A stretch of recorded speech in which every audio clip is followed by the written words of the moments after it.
So hey guys, we are SRCC। So मैं भी, ये सब SRCC की स्टूडेंट है और मैं भी SRCC की स्टूडेंट हूँ। सो हम जानते हैं कि बोर्ड्स के लिए बहुत ही कम टाइम पड़ा है, मुश्किल से एक हफ्ता बचा है। तो हम बताएंगे कि हम सही मिलके बताएंगे आपको कि 90+ कैसे स्कोर करें इन 7 दिनों में। लाइक ऐसी प्रिपरेशन करेंगे कि कैसे स्कोर करा जाए।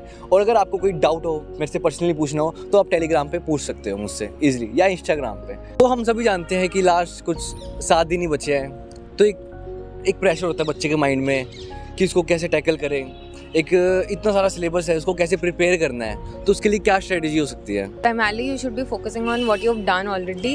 और NCERT तो छोड़ो मत, NCERT में you must have made notes while studying the whole year, तो notes को ही revisit करो।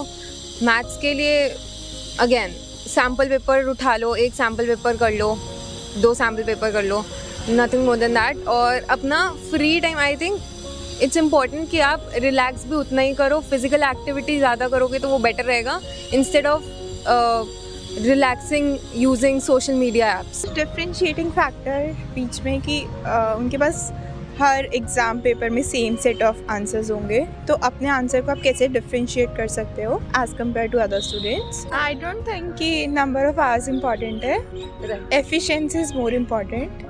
Set your goals, work according to that, try to achieve your goals. तो अभी लास्ट 7 डेज बचे, तो अभी कुछ भी आपको नया करने की ज़रूरत नहीं है। What I did in my 12th was सिर्फ प्रीवियस ईयर क्वेश्चन सॉल्व करो, सिर्फ वो करो। और जब एग्ज़ाम आपका हो तो उससे 2-3 दिन पहले पूरा सिलेबस रिवाइज कर लो। कुछ भी नया अभी पढ़ने की बिल्कुल ज़रूरत नहीं है। और बिल्कुल अपनी हेल्थ पे ध्यान रखो और नींद पूरी लो।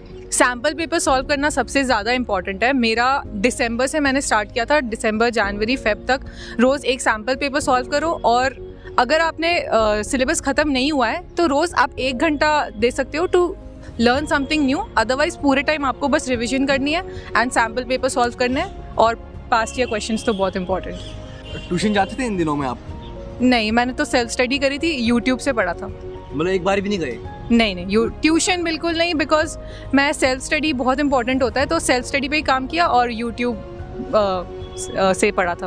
आप ट्यूशन जाते थे वैसे? Yes, I had my coachings, but because 7 days बचे तो कोचिंग यूजुअली होता है 15 दिन पहले बंद कर दी जाती है। तो है ना, कोचिंग के जो पेपर्स होते हैं, टेस्ट पेपर्स होते हैं, वो देख लीजिए। और आपको अगर कोई डाउट आ रहा है तो वो क्लियर कर लीजिए। अभी कोचिंग जाने का कोई फ़ायदा नहीं है अगर आपकी कोचिंग स्टार्ट है तो।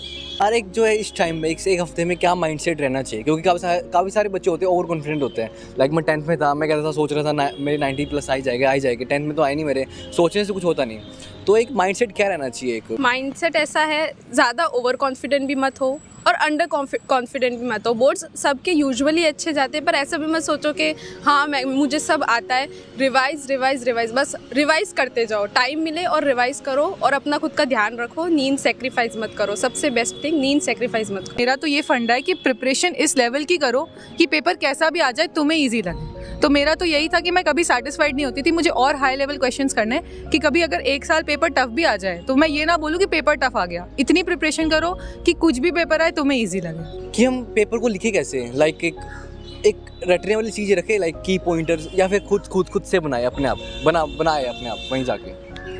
Basically what happens is, main points आपको हर टीचर मार्क करवाता है, उनको ध्यान में रखो, की कॉन्सेप्ट्स याद रखो और फिर आप अपने हिसाब से भी बना सकते हो। लेकिन अगर आपको खुद कुछ समझ नहीं आ रहा या आपको याद नहीं आ रहा तो अपने हिसाब से बनाओ। अदरवाइज बुक में जो की पॉइंटर्स होते हैं वो आप सबको पता होता है इस टाइम पे। ये नहीं पता है तो अपने टीचर से जाके क्लैरिफाई करो कि हर चीज़ का क्या की पॉइंट है, क्योंकि हर आंसर में 2-3 वर्ड ऐसे होते हैं जो अगर इंक्लूड हो गए तो आपको पूरे मार्क्स मिल सकते हैं, भले आपका आंसर बहुत अच्छा नहीं है। तो वो की पॉइंटर्स हमेशा अपने दिमाग में रखो और वो लिख के आओ। और जितना हो सके पॉइंट्स में आंसर लिख के आओ, पैराग्राफ्स में कम लिखना। और सुंदर राइटिंग में लिखो, अच्छे से लिखो, काम डाउन होकर लिखो। कीवर्ड्स बहुत ही इंपॉर्टेंट रोल प्ले करते हैं मेरे हिसाब से। तो आपके NCERT में जो कीवर्ड्स हैं, कुछ ऐसे वर्ड्स होते हैं जिनको बस वो वर्ड्स देख के ही मार्क्स दे रहे हैं, आपका पूरा आंसर कोई पढ़ने भी नहीं वाला है। सो इम्पॉर्टेंट चीज़ ये है कि सारे कीवर्ड्स को अंडरलाइन करना ज़रूरी होता है, जैसे मैंने किया था। जितने भी आपके इंपॉर्टेंट कीवर्ड्स हैं और जो इंपॉर्टेंट पॉइंट्स हैं उनको अंडरलाइन करके चलो। टीचर को वो अंडरलाइन मिल गया, आप टीचर के लिए काम जितना आसान बनाओगे आपके लिए भी चीज़ें उतनी अच्छी रहेंगी। मैंने पहले से ही सारे पॉइंट्स अंडरलाइन कर लिए थे, टीचर को मिल गया होगा, उन्होंने टिक कर दिया, वो भी खुश, मैं भी खुश। तो अंडरलाइनिंग करो, फ्लो चार्ट्स बना के आओ। मैंने बहुत सारे फ्लो चार्ट्स और डायग्राम्स, कार्टून्स वगैरह ये सब बना के आओ, टीचर को बिल्कुल खुश करके आओ और खुद भी खुश रहो। मैं भी ये कहूँगा कि यार अगर बना के लिखोगे ना तो बने बनाए मार्क्स आएंगे, तो कोशिश करो थोड़ा बहुत रटा तो बनना पड़ता है। तो उसके लिए रटने के लिए भी लिखित प्रैक्टिस आपकी होनी चाहिए, रीडिंग प्रैक्टिस। काफ़ी सारे होते हैं कि ओरली करते हैं और सोचते हैं कि ओरली में हमारा हो जाएगा काम, 90+ आ जाएगा, कभी नहीं आएंगे। ओरली में सिर्फ उसके आ सकते हैं जो बहुत, जिसकी जो है क्रैमिंग पावर बहुत अच्छी है।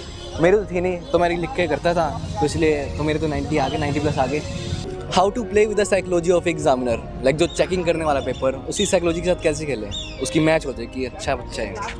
एग्जामिनर को बेसिकली क्या चाहिए होता है, एग्जामिनर के पास बहुत सारी एक दिन में कॉपीज़ होती है, उसको चाहिए अपना काम आसान हो जाए। जैसे शी सेड अभी, तो सुंदर सुंदर लिखो, बिल्कुल सुंदर सुंदर लिखो, स्पीड रखो, और है ना हर चीज़ को अंडरलाइन करो। आप खुद जानते हो कि आप एग्जामिनर को क्या बताना चाह रहे हो। एग्जामिनर सब चीज़ें आपकी नहीं देखेगा जब वो चेक करेगा, आपको पता है आप क्या बताना चाह रहे हो। जो चीज़ आप बताना चाह रहे हो उसको सिंपल अंडरलाइन कर लो, वो उस पॉइंट तक ही रहेगा, उसकी नज़र उस पॉइंट तक रहेगी, वो टिक करके आगे निकल जाएगा।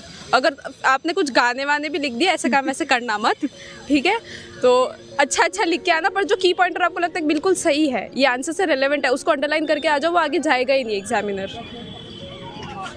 एग्जामिनर के माइंडसेट, सबसे पहले तो ऐसा क्वेश्चन मत अटेम्प्ट करना सबसे पहले ही कि जो बिल्कुल ही नहीं आता है। मतलब पहला ही क्वेश्चन आपने अटेम्प्ट करके कट करके गलत कर दिया और पेपर बिल्कुल मैसी सा हो गया, तो उससे एक इंप्रेशन ख़राब। आई डोंट थिंक कि मार्क्स कट होंगे, बट फिर भी एक होता है ना, इसको तो पहला ही क्वेश्चन नहीं आया। तो always try to start with a question जिसमें आपको यू नो कि you are perfect in that and उसमें आप सही करके आओगे। तो स्टार्ट विद अ क्वेश्चन, और उससे कॉन्फिडेंस भी बिल्ड होता है। तो मैंने सारे पेपर में वही क्वेश्चन सॉल्व किया जो मुझे सबसे अच्छे से आता था, तो एक कॉन्फिडेंस भी बिल्ड हो जाता है कि हो जाएगा। और टाइम का ध्यान रखना, एंड एज आई मेंशन कि कीवर्ड्स अंडरलाइन करना, फ्लो चार्ट्स बनाना, पेपर को नीट रखोगे तो एग्जामिनर खुश रहेगा। मैं आपसे पूछ सकता हूँ आपने कितने घंटे पढ़े थे पर डे? तो यूजुअली आप 7 साढ़े 7 घंटे लगाओ, बहुत होता है। 7 साढ़े 7 घंटे कोई बहुत ज़्यादा नहीं होते। मैं लास्ट के दिनों में 8 to 10 आवर्स पढ़ती थी, क्योंकि मैं राइटिंग प्रैक्टिस बहुत ज़्यादा करती थी। बिकॉज मेरा यही बिलीव था कि मैं जितना राइटिंग प्रैक्टिस करूँगी उतना मेरा टाइम पे पेपर ख़त्म होने की प्रोबेबिलिटी ज़्यादा होगी। क्वेश्चन है कि हाउ टू अटेम्प्ट पेपर आता है आपके पास, अब बहुत शांति से, काम माइंड से उसको रीड करो, ठीक है। आपने उस पेपर को रीड कर लिया, अब पॉइंट मार्क कर लो कि हाँ मेरे को ये आता है। पहले वो चीज़ अटेम्प्ट करो जो आपको बहुत अच्छे से आती है, और स्पीड के साथ, गुड हैंड राइटिंग के साथ और कीवर्ड्स के साथ उस चीज़ को अटेम्प्ट करो जो आपको आता है, ठीक है। उसके बाद आप देख रहे हो यार मुझे ये क्वेश्चन में थोड़ा डाउट हो रहा है, जितना आपको आता है उतना लिख के आओ। वन मोर थिंग इज़ कि रीडिंग टाइम को बहुत इफेक्टिवली यूटिलाइज करना होता है। उस टाइम पे आधे क्वेश्चंस तो उस टाइम ही सॉल्व हो जाते हैं। अगर आपने बहुत प्रैक्टिस कर रखी है, सैम्पल पेपर कर रखे, तो कुछ क्वेश्चंस तो उस टाइम ही हाँ ये ऐसे होगा, दिमाग में पूरा पेपर 15 मिनट्स में सॉल्व हो जाता है दिमाग के अंदर। उसके बाद आपको 3 आवर्स में उसको पेपर पे करना है। हाँ, एक और चीज़ है, बहुत लोग करते हैं अगर बैलेंस शीट टैली नहीं हो रही है उस पर ही अटक जाएंगे कि नहीं टैली करना ज़रूरी है। Don't do that. Balance sheet tally करने के लिए वो आपके सारे मार्क्स नहीं काटेंगे।